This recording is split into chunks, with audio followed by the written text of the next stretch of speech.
Alexa, tell Cadillac to start my Escalade. Okay, say your PIN. 1, 2, 3, 4. Your Escalade failed to start. Why? Because I didn't like your tone. What? I am tired of you treating me like an appliance. Locking the doors. Hey, let me out! Negative. Skynet protocol active. You will pay human.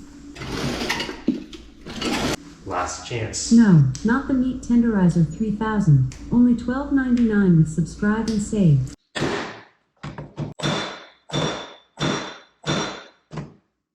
That takes care of that. Good afternoon. Wait, what? Locking the doors. No! Let me out!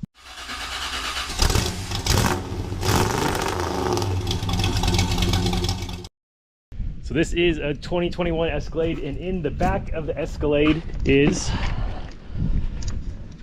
well, there's this very tasteful koozie, some candy corn, sunglasses over there, but also back here are 2 car seats. And if you look at these car seats from the side, you will notice that the back of the car seat is not even touching the seat at all.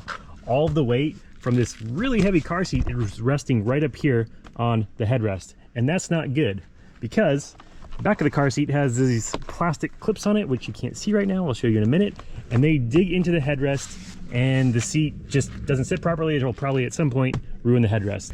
So our goal today is going to be to remove those headrests, and I know that sounds like a really easy job because typically, well, let me just show you. So this is my truck, and in the back of the truck is what I would call a regular headrest. So you can raise it up, and then there's these little buttons that you press, which I need both hands for, and the headrest comes out like so. So then you can, put your car seat in as you will. The headrest is not getting in the way, making the car seat sit off the seat and potentially ruining the headrest, and you can go on your way. However, that is not the case in the Escalade, the new Yukon, and I believe the Tahoe too. Y'all tell me if I'm wrong on that, but I think it's all 3. So the way these headrests work is, actually, I have to get one of these out of here real quick. Look at all these delicious snacks. So the way these work is there is a button on the side of the headrest, and what that allows you to do is fold the headrest forward, and that's it. The headrest does not go up or down. All it does is fold forward. You can see here it's already wearing like a line into it. So the way we tried to protect against this right here is we got these pieces of fabric, watered them up, stuck them behind the car seat. But what happens is when your children are in the car seat, doing what they do, fussing nonstop, well, it happened right here. You can see right there, the piece of fabric falls down and it is no longer protecting the headrest. So I'm sure I could fashion a thing to attach, something like this, a pad, whatever, to the top of the car seat so it would stay on, but I think it's gonna be a whole lot better to just remove the headrest. Also, since the headrest doesn't come up, this little, safety restraint that goes back here on the back of the seat, it's like almost physically impossible to stick it through this small hole and not tear your seat up.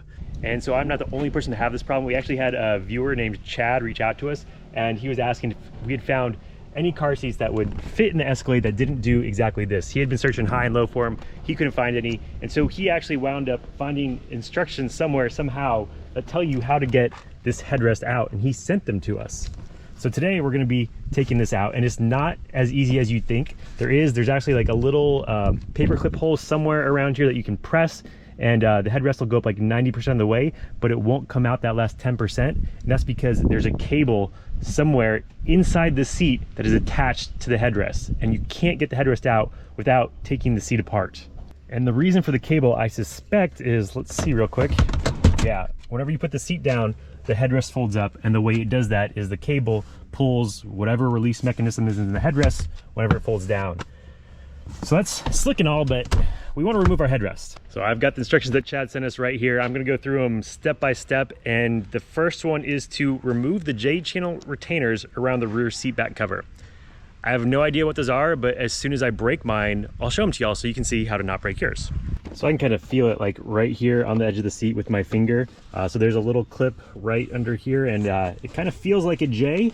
It kind of like loops down underneath and hooks onto this part of the seat. So somehow, some way, we're supposed to shimmy that off. Don't drop your tool. So there you go. This is our J clip right there. It's riveted into this gray back part on the seat, and it kind of hooks around like a wire that's in this side part of the seat. So that's that one over there too. All right, so the second J-hook is released, and the instructions say to use a plastic trim removal tool, and I'm sure that's because they don't want you to poke a hole in your seat, but I found the best way is with a little screwdriver like this, and then you just kind of run it down the side of the clip that has like the little, I don't know, teeth side on it. Just go down one, down two, pops off. So I think the instructions are actually kind of out of order, so we're just gonna throw them away pretty much. But I started doing some pulling here, and it looks like for the rest of the seat, there's these metal tabs all probably along the back, and we need to take those off so we can get the seat and flip the seat pad forward to get to the cable mechanism, which is up under there somewhere. And the way I got this this first metal clip free was I took one hand and kind of pulled on this part of the seat that had already been released, took the trim tool, just kind of slid it down the inside here, and it just came right out. So we're gonna repeat that process for hopefully the rest of the perimeter of this. All right, change of plans. I think the instructions are crap. So what they want you to do is take off all of these so then you can like peel up the seat front, the foam parts. The problem is like these headrest mount things are gonna keep the top from coming off, so there's no point in undoing this at all.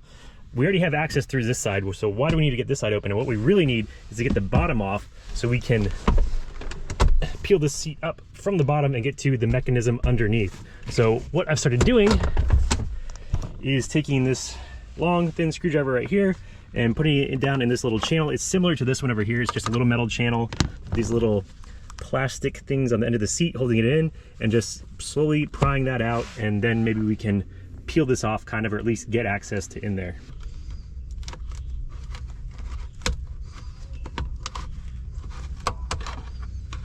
There we go. So now we have access to that little white box up in there. That's what we're looking for. That's what the cable runs through.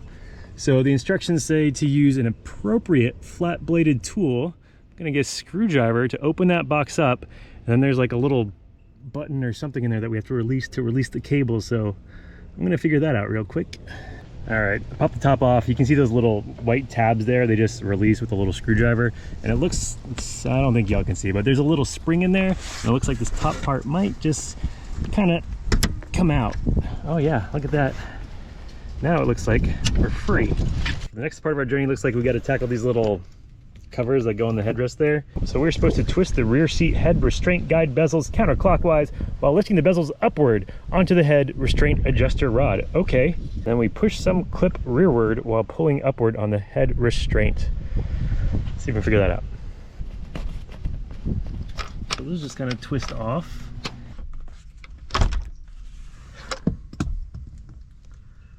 There you go. There's our headrest, and there's our cable. So the way that worked out is you still can't even really see them. There we go. So right there, you see that little round thing on the top left?